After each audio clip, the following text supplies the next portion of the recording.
Hello everyone! So mahilig ka ba sa coconut macaroons? If oo, tara at samahan niyo po akong gumawa nitong napakadali at napakasarap na ube coconut macaroons. Ayan. So if interested ka po sa simple recipe na ito, tara po at samahan niyo ako hanggang dulo.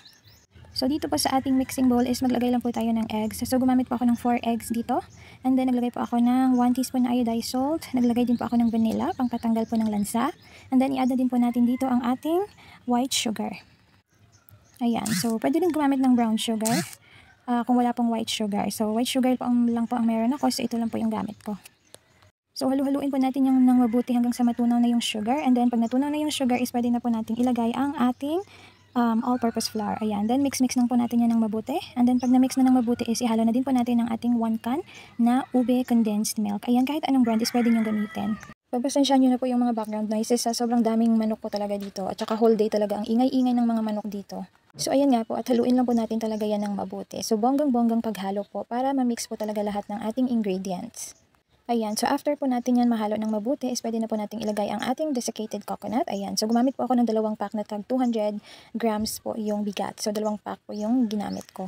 So nag-add na din po ako dito ng melted margarine. So around 1 cup po ito ng margarine. Tapos tinunaw ko lang. So in-add ko na din po yan dyan. And then nag-add na din po ako dito ng milk. So fresh milk po yung ginamit ko. Pero pwede po kayong gumamit ng condensed milk.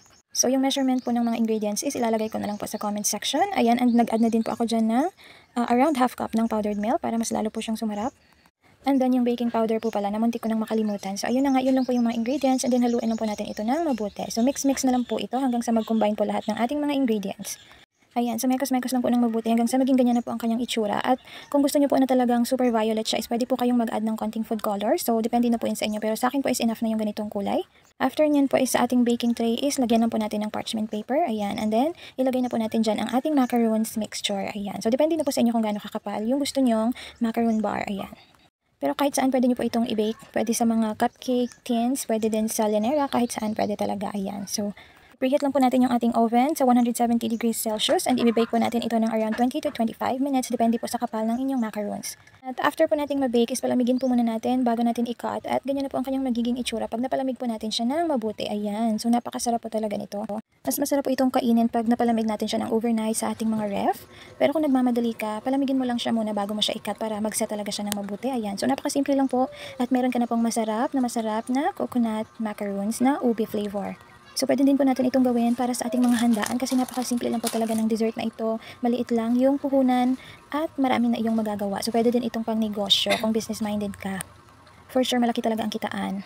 So yun lang guys yung pinakasimpleng recipe ng ating ube coconut macaroons. So maraming salamat sa panunood at sana panoorin niyo pa po ang aking next videos. Marami pa po akong i-upload.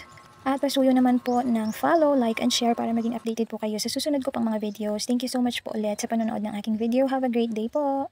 Bye-bye. See you on my next video. Ingat po kayo.